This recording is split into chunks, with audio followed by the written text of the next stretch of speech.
What is up, guys? Speed here, and today we're going to be talking about the 5 heroes that were hit hardest by 7.27. Once again, I'm excited for what I think is going to be 7.28 or 7.27b, which, by the way, guys, I believe is coming soon. Not quote me. I may or may not be Ice Frog. If I am, you'd like the video. If I'm not, you can comment down below and say, Speed, you're not Ice Frog. But today's video, we're going to be talking about the 5 heroes that were hit hardest by 7.27. I looked at the recent win rates, I saw some trends, and I want to talk about those trends. I want to talk about why heroes are struggling in this meta, what items changed or what meta changed that caused these heroes to fall off a little bit. Let's get into it, and yeah. Like and subscribe, and of course, check out the GameLeap website. I'm not going to go in depth, but basically, if you want to go pro, or you're trying to get to the next rank, I highly suggest you sign up for the website. The YouTube channel that I have here is great, right? I hope you guys enjoy it. I hope you learn.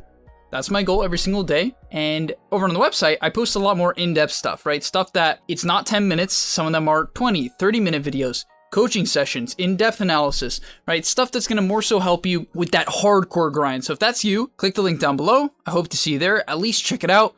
And yeah, let's get into it. So number one, I just want to get into Visage, LYCAN, and BEASTMASTer. The reason why I'm pairing these heroes together is because they all got affected by some similar changes. So there's a couple changes we have to go over. The first one is obviously Helm of the Dominator. Now, when Helm of the Dominator first came out in 7.27, it was actually pretty good. In fact, a lot of people considered it absolutely broken. And the thing was, it wasn't even that bad on heroes like LYCAN, and particularly on BEASTMASTer. In fact, on BEASTMASTer, I think it was probably like, if anything, it's like the best hero you could buy it on. Having the 40 plus damage with Inner Beast was pretty insane. But all these heroes really just got overall hit by the general nerfs to Necrobook or Helm of the Dominator. Now, starting off with Visage, Visage obviously got hit by the Helm of Dominator nerf because Visage, in particular, bases a lot of his gameplay around his familiars. It's a hero that can buy AC, Shivas, Solar Crest, and just play around being tanky and having these familiars that did damage, and therefore having Helm of the Dominator as your first item not only made you tanky, but made your Visage birds do 20% more damage. In fact, if you had an Alpha Wolf,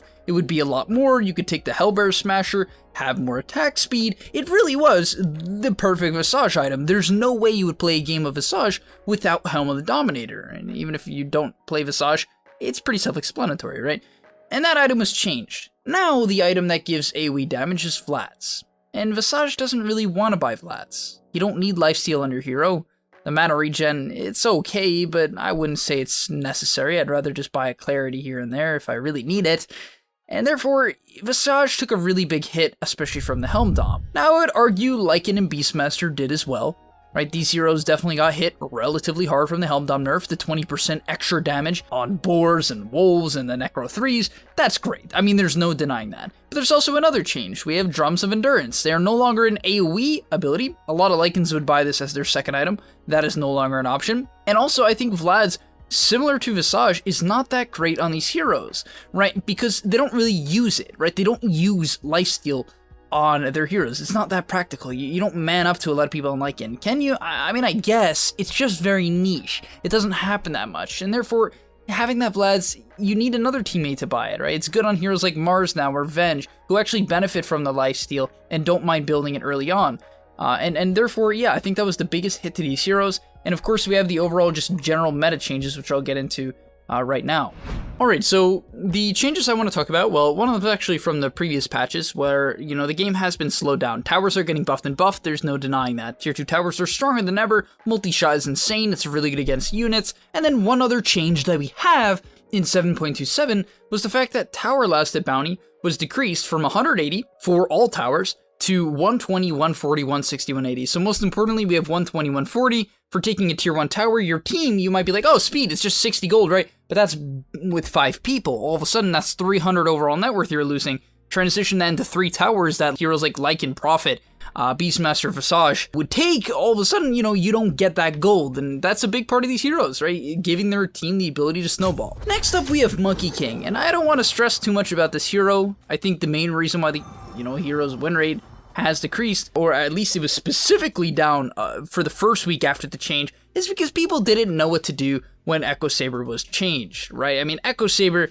it was a very natural fit on Monkey King. You needed mana regen, you wanted to be tanky, And of course, it worked with your ultimate. Every single time one of the monkey things would hit people and he had an echo, it would slow them for approximately 100%, and it would do it over and over and over again. And so yeah, it was pretty good on Monkey King. But now that's just not in the game anymore. They just straight up took it out. It doesn't work with the ultimate, and therefore people didn't know what to do. However, I've made a video on the GameLeap website, which has hopefully helped everyone over there, talking about what you should do now. And yeah, so the build has been generally figured out. People are starting to adjust back to it. So the previous week, I think the hero went down about 2%. Now it's only down about 0.43. Actually, that might be 0.43 on top. But nonetheless, be careful about Monkey King. After this Echo Saber change, I think the hero is very squishy. You need like god tier positioning and a really good ulti with stun synergy to keep people inside of it. So yeah, make sure you're picking it with winning matchups more than ever. Not that that wasn't the case in the past, just it's more important now. Next up, we have Dragonite. And I think Dragonite is actually somewhat similar to Beast, LYCAN, and Visage in the fact that the tower gold being nerfed actually hurts him a bit, right? This is a hero that thrives on taking tier 1 towers. Like, Dragonite, literally his goal in the laning stage is so dumb. You just sit there, pop your ulti, and push the tower with like 2 points or 3 points in Dragon Blood. It's pretty self-explanatory there. But what we have up next is what you guys probably don't expect, which is the bracers. Now, the new bracer is not particularly awful on Dragonite, but I do think that not having magic resist, and specifically, you know, from 2 bracers, which most Dragonites would buy, they would typically buy 2 bracers, is a big deal, right? What is Dragonite's biggest weakness? It's magical damage. I feel like everyone knows that. If you don't know that, well, Dragonite has an ability called Dragon Blood, and it gives him armor. Armor reduces physical damage, which is not magical damage. But hopefully you get the point, right? Not having this option to buy 2 bracers is a pretty big detriment. It also gives 1 less strength, 1 less agi, 1 less int, which hurts you as well. Do I think the HP regen is good? No, I don't. Because you already have Dragon Blood HP regen. You don't need more HP regen. I'd rather have magical resistance. And sure, you could say 3 damage speed. I'd rather have magic resist and another strength, 100% of the time. Next up, let's get into NAGA SIREN, and the reason why this hero was nerfed, I think it's because of the heart changes. So, Heart of Turusk is kind of in a weird place right now, and I'm not gonna lie guys, I'm gonna be honest, like, I don't fully understand what exactly you want to do with Heart right now. This item has been in a very weird spot for a long time now. Satanic, what I like to call, you know, the brother of Heart, has been just better. It's been the better brother, and therefore people just didn't buy it. But now the item no longer provides 10 HP regen or heal or regen amplification, which is a big deal, right? It does not amp your heal or regen amplification, which is pretty notable about the item. It now passively provides 1% health regen, which is decent, right? It's decent. I wouldn't say it's great for the illusions though. And while out of combat, it provides 50% health regen amplification. And that's kind of weird. Right, it's like when you're out of combat, you get the HP regen, but you don't get it in fight, which is obviously much worse. I'd rather have the ability to be healed more in fight, and therefore I think the item is quite a bit worse on NAGA. Also, you lost 5 strength, which matters. The recipe cost was increased, and yeah, therefore I just think Heart of Turusk is not nearly as good as what it was in the past. Is it terrible? No, but I'm just really not a fan of this item. I think it's pretty garbage in general. And therefore, if you're playing NAGA, you should consider items such as Silver Edge, or Hex, or Butterfly. Even Scotty right now, after the item has been buffed and buffed and buffed and buffed. I mean, Scotty is in such a good place right now. It is only 5,300 gold for 25 all attributes, 225 health, 250 mana, and all of the passive benefits, which is slows and attack speed slows, and heal reduction. And the last thing I want to mention about NAGA that I know seems really niche, I just want to put this on the table for everyone who's interested in like really meta stuff or like item meta builds. I think Shiva's is becoming more popular.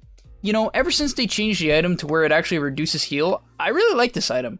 I really, really do. I mean, sure, the recipe cost was increased from 650 to 750, but having an aura that straight up provides a 25% heal reduction in the area is really strong. And there's no denying that. It's just the new vessel, in a way. It's not really the new vessel. It doesn't have nearly as good of a build-up. It doesn't do nearly as much regen reduction if you actually cast it on someone. So, is it? No. But Shiva's is becoming more popular, and I do think that Shiva's is absolutely fantastic against NAGA SIREN. The hero can have attack speed issues, right? Especially if you do decide to go Heart or an Abyssal or some sort of tanky item, even a Scotty.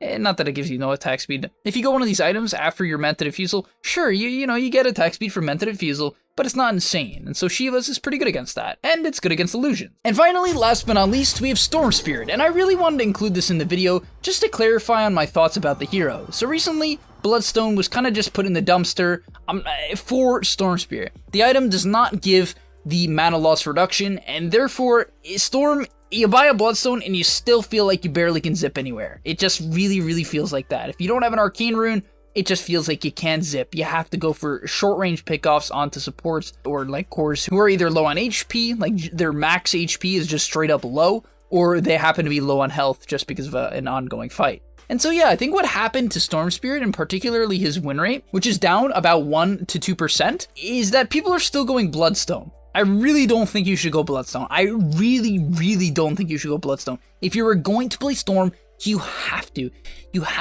try the new Orchid build. Orchid is buffed, Storm's Bloodstone is nerfed, and therefore people did not adapt in time because clearly they don't watch GameLeap guides. I mean, how embarrassing is that, everyone? Let's all point and laugh at them because they don't watch GameLeap. They also probably don't have GameLeap website subscriptions, which you can simply get by clicking the link down below. Alright, don't hate me, It's a shameless plug. I really do believe in what I'm doing over there. But thank you guys for watching.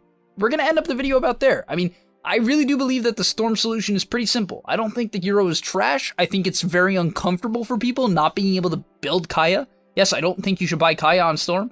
It's just not good. Maybe like as a 5th, 6th item when you have a ton of mana regen, you can buff that up. But overall, people just gotta adapt. And that's the key. That's why I make these videos. Hopefully I'm helping you guys stay on top of the meta. And yeah, I'll see you in tomorrow's video. Thanks for watching, and peace. Before you leave, just want to say a quick message. If you're trying to get better at Dota or you just enjoyed that video, I know this is pretty general, and you're going to hear this quite a bit from me, but I recommend you sign up to GameLeap.com. Why? Because I put a lot of effort into the content over there, and generally the effort I do there is different from the content you're going to see here on YouTube. It is different. In fact, I usually go a lot more in depth on topics or into niche topics that help you get to the next level even faster, because on YouTube, I often have to keep it more mainstream, and that's even why I'm putting it at the end of this YouTube video. That's why this is at the end, because a lot of people just watch 5 minutes, they skip through just for like the dopamine spike. But if you are interested in actually getting better at Dota, I recommend you go to the description down below, get your discount right now by clicking the link, sign up, use the discount code that you're gonna see there, and I hope to see you there right now, so click it, and yeah, thanks for watching.